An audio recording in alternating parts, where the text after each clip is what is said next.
मैं मंजू कुमारी मीना, सहायक आचार्य व्यावसायिक प्रशासन, राजकीय महाविद्यालय टोंक। आज हम पढ़ेंगे अंश पूंजी। अंश पूंजी की अवधारणा। पूंजी शब्द का अर्थ विभिन्न परिस्थितियों में भिन्न भिन्न लगाया जाता है, किंतु अंश पूंजी वाली कंपनी के संदर्भ में पूंजी से तात्पर्य अंश पूंजी से ही लगाया जाता है। दूसरे शब्दों में पूंजी से तात्पर्य उस अंश पूंजी से है जो किसी कंपनी के विभिन्न प्रकार के अंशों को बेचकर प्राप्त की जा सकती है। यह ध्यान रखने योग्य बात है कि विभिन्न विद्वानों ने कंपनी के संदर्भ में पूंजी तथा अंश पूंजी शब्दों को समान अर्थों में ही प्रयोग किया है। कंपनी कानून विशेषज्ञ पॉमर ने भी पूंजी तथा अंश पूंजी शब्दों का एक ही अर्थ में प्रयोग किया है। उनके अनुसार पूंजी तथा अंश पूंजी का तात्पर्य उस पूंजी से है जो अंशों को विक्रय करके प्राप्त की जा सकती है। कहने का मतलब अंश पूंजी हम उसको कहेंगे जो अंशों का विक्रय करके प्राप्त की जाने वाली पूंजी है। अंश बेचने के बाद में जो पूंजी प्राप्त होती है उसको अंश पूंजी कहते हैं। इसलिए यदि कोई धर्मार्थ कंपनी अपने सदस्यों से चंदा वसूल करके उसकी रसीद किसी अन्य प्रमाण पत्र के रूप में देती है तो उसे भी हम अंश पूंजी नहीं कह सकते। अंश पूंजी तभी कहलाएगी जब अंशों का विक्रय करके पूंजी प्राप्त की गई हो। अंश पूंजी शब्द का उपयोग और अवधारणाएं इस तरीके से भी हैं कि अंश पूंजी शब्दों का अनेक अर्थ लगाया है, जिसमें से प्रमुख अवधारणाएं अपन आज पढ़ेंगे। अधिकृत तथा पंजीकृत अथवा अंकित पूंजी। अधिकृत या प्राधिकृत पूंजी से तात्पर्य ऐसी पूंजी से है जिसे कंपनी के सीमा नियम के द्वारा, ध्यान रखने योग्य बात है, कंपनी के सीमा नियम के द्वारा कंपनी की अंश पूंजी की अधिकतम राशि के रूप में अधिकृत किया है। इस प्रकार अधिकृत पूंजी वह अंश पूंजी की राशि है जिसकी सीमा के भीतर कोई कंपनी अपने अंश निर्गमित कर सकती है। यद्यपि कोई भी कंपनी सीमा नियम में परिवर्तन कर अपने अधिकृत पूंजी में वृद्धि भी कर सकती है। अंश पूंजी वाली प्रत्येक कंपनी को अपने सीमा नियम में उस पूंजी की राशि को अंशों की संख्या एवं उनके अंकित मूल्यों के साथ उल्लेख करना भी होता है, जिसे उस कंपनी का पंजीयन किया जाना प्रस्तावित है। अधिकृत पूंजी को इसलिए कभी कभी पंजीकृत पूंजी या अंकित पूंजी के नाम से भी जाना जाता है। निर्गमित पूंजी, इशूड कैपिटल।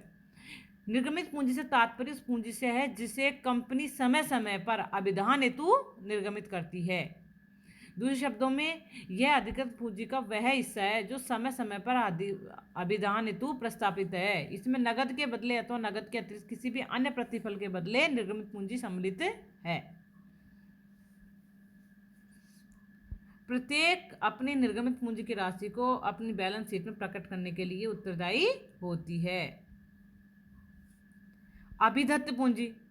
अभिधत्त पूंजी कंपनी की अधिकृत पूंजी का वह भाग है जिसके लिए किसी समय विशेष पर कंपनी के सदस्यों के द्वारा अभिधान कर दिया गया है। यह अधिकृत पूंजी के बराबर भी हो सकती है यदि कंपनी के सदस्यों ने कंपनी के संपूर्ण पूंजी के लिए अभिधान कर दिया हो तथा कंपनी द्वारा उन्हें आवंटित कर दी गई हो, किंतु यह पूंजी कभी भी निर्गमित एवं अधिकृत पूंजी से अधिक नहीं हो सकती। कहने का मतलब अभिदत्त पूंजी निर्गमित पूंजी और अधिकृत पूंजी से ज़्यादा नहीं हो सकती है। याचित या आहूत पूंजी, कॉल्ड अप कैपिटल। याचित या आहूत पूंजी से तात्पर्य पूंजी के उस भाग से है जिसे चुकाने हेतु मांग लिया गया है। यह अभिदत्त पूंजी का वह भाग है जिसे आवंटित अंशों पर भुगतान हेतु मांग लिया गया है। प्रदत्त या समादत्त पूंजी। प्रदत्त पूंजी या प्रदत्त अंश पूंजी अथवा अंश पूंजी समादत्त, शेयर कैपिटल पेड अप से तात्पर्य की कुल धनराशि से जिसे प्रदत्त राशि के रूप में जमा कर लिया है। कहने का मतलब जिसे चुका दिया गया है, जो हमने प्राप्त कर ली है। यह निर्गमित अंशों के संबंध में प्राप्त की गई राशि के बराबर होती है। इससे कंपनी के अंशों के संबंध में प्रदत्त राशि के रूप में जमा की गई कोई भी राशि सम्मिलित है, किंतु इसमें कंपनी के अंशों के संबंध में कोई भी यदि अन्य राशि सम्मिलित नहीं होती है। अयाचित पूंजी, यह अभिदत्त पूंजी का वह भाग है जिसे कंपनी के द्वारा आवंटित अंशों पर अभी तक भुगतान हेतु नहीं मांगा गया है। पूंजी के ऐसे भाग को कंपनी के द्वारा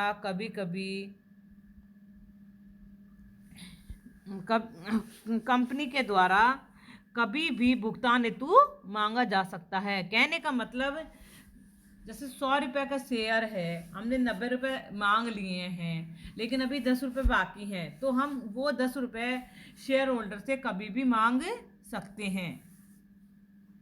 उसको अयाचित पूंजी कहते हैं। आरक्षित पूंजी, जब कोई कंपनी यह निश्चित कर लेती है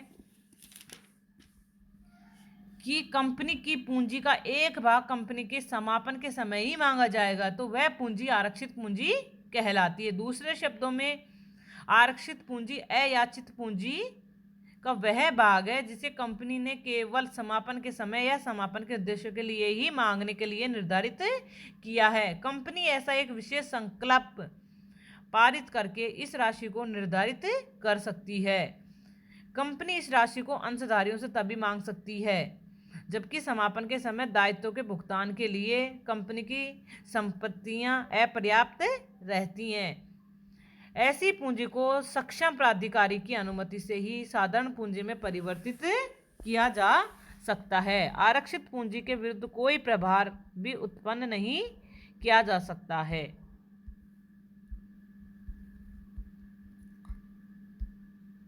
ध्यान रहे, आरक्षित पूंजी को पूंजी संचय नहीं समझ लेना चाहिए, रिजर्व कैपिटल नहीं होती है।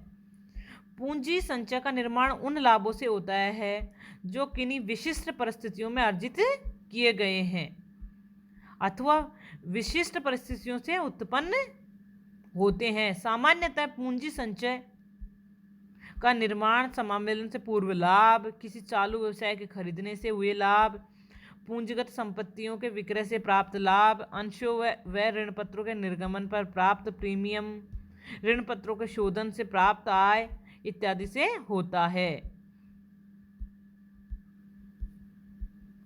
अगला है अधिकृत, अभिदत्त एवं प्रदत्त पूंजी का प्रकाशन। यदि किसी कंपनी के सूचना पत्र, विज्ञापन या अनौपचारिक प्रकाशन में अथवा किसी व्यवसाय पत्र, बिल, शीर्षक आदि पर अधिकृत पूंजी का उल्लेख किया गया है तो उस पर उसी महत्वपूर्ण स्थिति में तथा उसी स्पष्टता के साथ कंपनी की अभिदत्त एवं प्रदत्त पूंजी का उल्लेख किया जाएगा। यदि इस प्रावधान के पालन में त्रुटि की जाती है तो कंपनी को 10,000 रुपये के आर्थिक दंड के भुगतान के लिए उत्तरदायित्व होगा।